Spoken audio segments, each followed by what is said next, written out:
This is Curtis, and you're watching the Playing with Art show. In today's episode, we're going to do another unblocking creativity exercise, this time playing with shape through a simple cutout process using construction paper, scissors, and glue. The simplicity of this project will help you move into a nice state of creative flow, bypassing the thinking mind, and we're just going to do that by making a simple greeting card with cutout shapes, and then a simple fold-over envelope that has a tear-off tab. This project is partly inspired by this card my friend recently sent me. All you need is a pad of construction paper with different colors, some PVA or white glue, or alternatively a glue stick, and some scissors.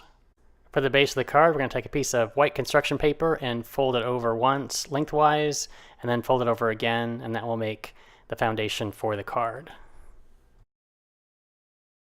Next, we'll take colored sheets of construction paper and cut those into strips, and those strips will cut into smaller, different size squares, and these will be the pieces that we'll cut into different custom shapes.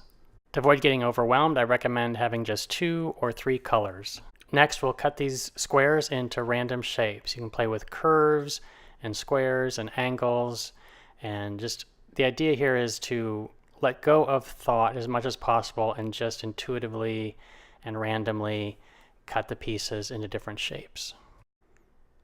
Now this next part is the most fun, just playing with dropping the shapes onto the card. And again, try to do this without thinking or fanoodling over anything, just simply drop shapes on and rearrange them and play with them in the most free-form style you can.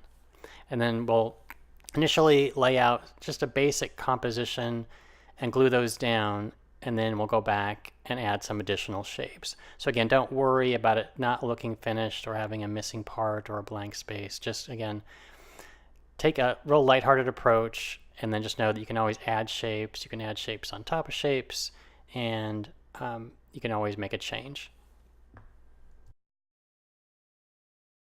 For the envelope, we'll take a whole sheet of construction paper, fold it over lengthwise, and then glue 2 sides, leaving one side open to get the card in. I'm using a small piece of paper to smooth the glue out and make sure that the entire edge is covered in a thin layer of glue.